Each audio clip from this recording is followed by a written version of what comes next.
Hey friends. Well, I got I had a lesson with Madeline yesterday. Had a great time. Beautiful, beautiful experience as usual. And the thing that the sort of headline note that I got, and it's really funny to me that because it's like, again, this is something I probably heard it 1,000 times. I probably said it on this post 100 times. But I also find myself now in a little mini chapter where that's relevant to all of my teaching work. I just did 3 sessions this morning with this was a theme in all of them, and so I know I'm being guided into an area that I kind of need to look at. But basically, she was like, I think you've done a lot of good work on this piece, and you just need to lighten up. And I kind of went, oh, wow, what an epiphany. I need to lighten up. It's like, she had me do this thing where I stand up and sort of like interpretive dance the opening bars of the piece, the first, I don't know, half a page. And I'm playing this Chopin Etude, Opus 10, number 8, which is sort of sometimes called the fountain. It totally sounds like a fountain, like these spurts of, long right hand runs, but then a kind of like just playful and lilting left hand part. Super fun. And as soon as she said that, I sort of realized what she was getting at, because I had turned it into this like machine gun fire. Like if you imagine like fireworks, but like a machine gun, like really, really, really regular and like very kind of like overly intense, overly dramatic, and therefore much more difficult to play. Surprise. Like not in the ballpark really of the, I'd say I was in the ballpark. I've played it much more like a machine gun than I did yesterday. But I was still just not quite in the sweet spot of what the spirit of the piece was. And so it was vastly more difficult to play technically. And this is the kind of amazing thing about piano study, piano technique, the ongoing evolution that happens to us on the piano. I keep finding myself recognizing that technical challenges, what appear to be technical challenges in music, are actually something else. They are not strictly technical challenges. They are challenges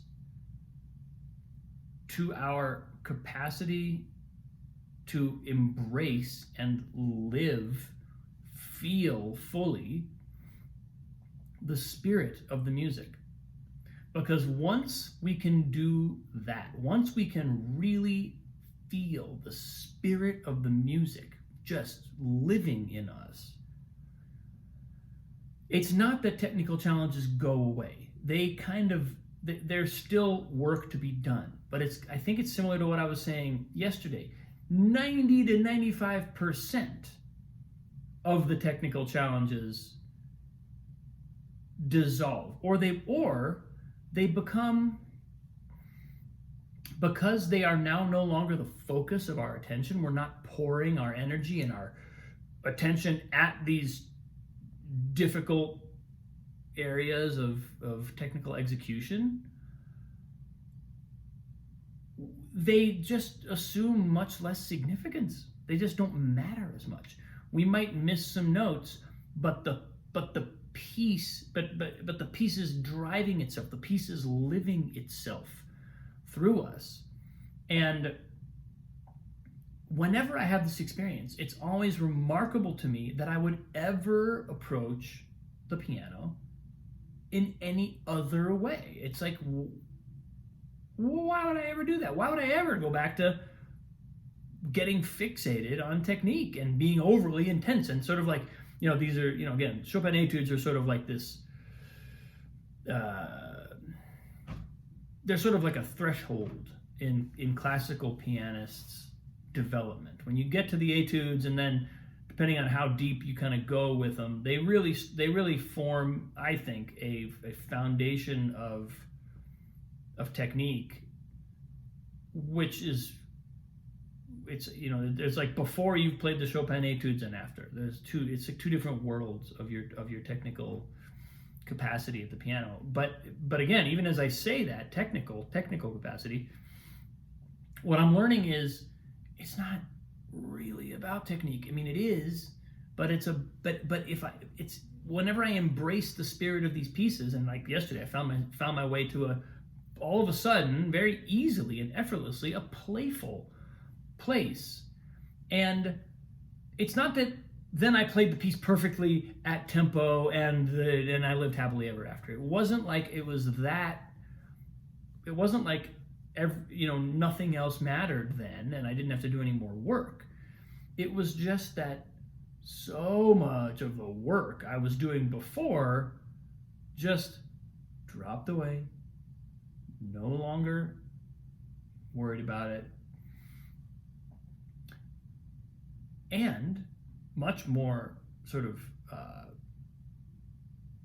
significantly, I could hear the spirit of the piece. I could hear what the music is trying to say. I wasn't imposing my intense technical improvement on the piece. I was just letting the piece happen. And so then it flips from I am developing the technique to play this piece to the piece is developing my technique so that it can play me. I mean, it literally feels like the direction of energy shifts completely. Now, I am not learning the piece, I'm learning the skills to play the piece. Like as if the piece is over there and between me and the piece lies this chasm of improvement that I need to somehow bridge. It's like the piece is here. I open my heart and I say, I want to be available for you.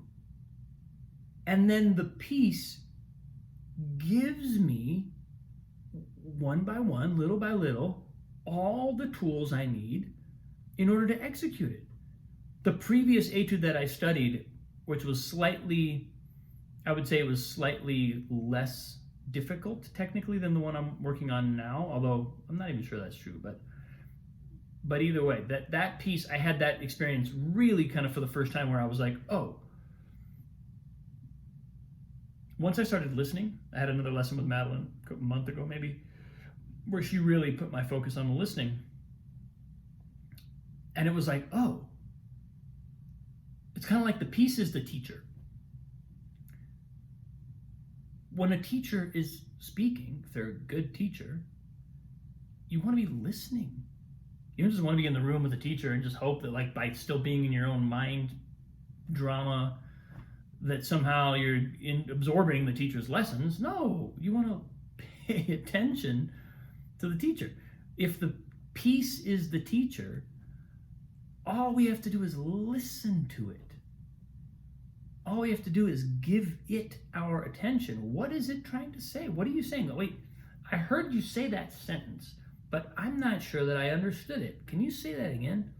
Let me hear that again. Let me register it again. Let me not assume I know what it means. Let me actually hear what it means. There's a kind of reciprocal interaction with music where the piece is teaching me the technique required to learn it. And that sounds like it could just be a semantic, sleight of hand kind of I don't know, like a woo-woo aphorism, but it's really not. If my intention is to embrace and absorb and give myself over to a beautiful piece of music,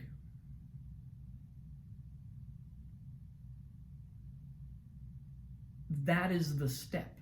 That is the step that makes all the other steps possible. And then all the other steps, I keep having this experience of like,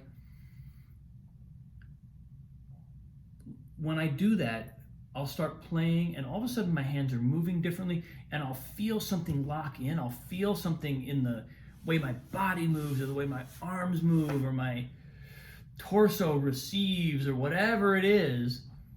And it's like recognition. It's not like I developed a skill and now I'm using it. It's like I've been given something and I'm like, oh, it's like I recognize that I've been given something, and it opens me. It's just a remarkable shift, and it is absolutely. I'm convinced this is how it works. This is just how it works. The music is teaching us. We have to just realize that it's not, that the impetus of the learning is not coming from us. I am not learning the piece. The piece is teaching me, is showing me. And if I can, then all of a sudden I start to receive all of the technical improvement that I want to make. Stops being, I'm gonna make this improvement, and it starts being, I'm receiving these insights. I'm receiving how this works. I'm receiving information. I'm receiving intelligence. I'm receiving skills. I'm receiving everything because I'm available for it, and I'm not. I've switched from that mode of ego in pursuit of something into a mode of open-hearted willingness to receive something. Fundamental shift, just massive, totally like different orientation to life type shift. So yeah, that's what happened yesterday. And I'm, what amazes me is that you could ever go back to any other way of doing things after having tasted this, but I think that's also one of the lessons of the spiritual path, which is also the musical path, which is we will have these moments of realization. It will be blindingly obvious. The nature of the universe, the nature of music, the nature of learning will be blindingly obvious in moments. The nature of oneness will be undeniable and all-consuming, and there will still be more path to walk. So, yeah, but it was a good day, good lesson, beautiful kind of musical, spiritual lesson. So,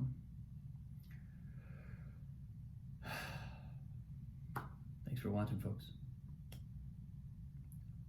Much love. I appreciate you. Have a great day. I will see you tomorrow.